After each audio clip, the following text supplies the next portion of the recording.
hindi masyadong maligaya na nandito sila. Siguro po ako, mabilis ko lang nakita kung ano yung purpose ko. Sana po mahanap rin nila yung purpose nila. Tsaka sana po you watch over my family. Thank you for making me reach 19 years of my life. Hope to see more of those years.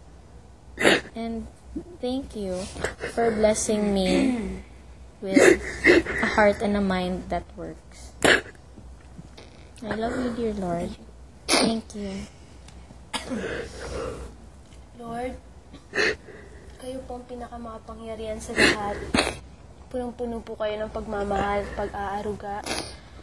Maraming salamat po sa mga blessings na binibigay niyo sa amin, sa buhay namin, sa pagkain, sa damit, sa boses po. Binigyan niyo po kami ng talent na ganito. So ngayon po ginagamit po namin para po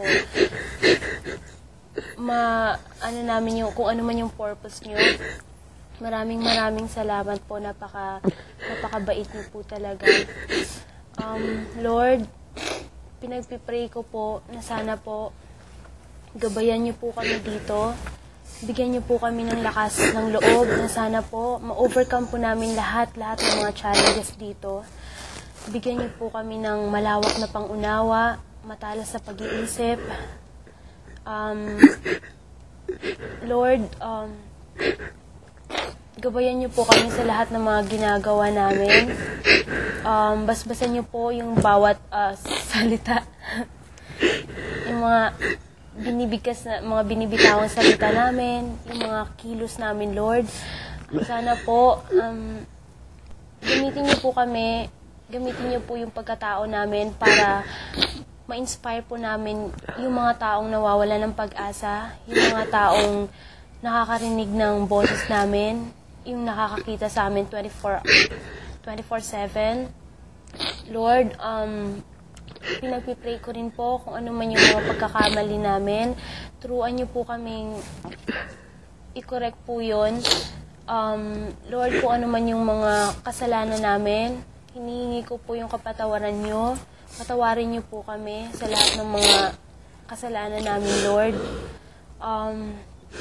Pinagpipray ko rin po, Lord, na sana po ma-overcome ko po kung ano man yung mga difficulties ko dito. Sana po, Lord, bigyan niyo po ako ng lakas. Turuan niyo po ako kung paano ko po makontrol yung emotion ko, Lord. Bigyan niyo po ako ng malawak na pangunawa, katalinuhan, para maintindihan ko po yung mga nangyayari, yung sitwasyon dito. Bigyan niyo po ako ng lakas ng loob. At saka po yung pakikisama, Lord. Sana po tuloy-tuloy na po to. Sana po, Lord, wala ng gulo, may away man, pero sana po naayos po, nagkakatampuhan.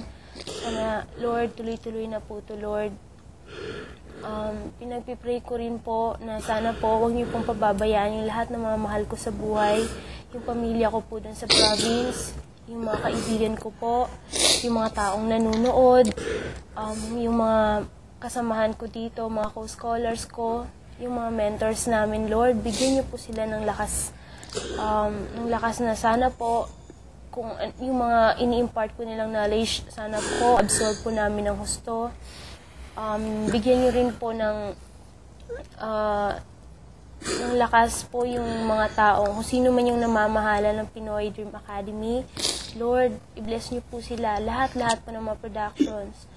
Tsaka, Lord, patawarin niyo po ako sa mga pagkakamali ko, yung mga kasalanan ko. Alam ko po, ang dami-dami kong kasalanan sa inyo. Maraming salamat po sa mga blessings na binibigay niyo sa buhay ko. Sobrang tinitreasure ko po yun hanggang sa mamatay po ako. Hindi ko po makakalimutan at babaunin ko po to. Maraming salamat po, Lord. So, kayo na po bahala sa amin. Lord God, you know our concerns, and we just like to pray in general for strength, because in some point in this competition, we all felt weak, and we just needed you, Lord God, to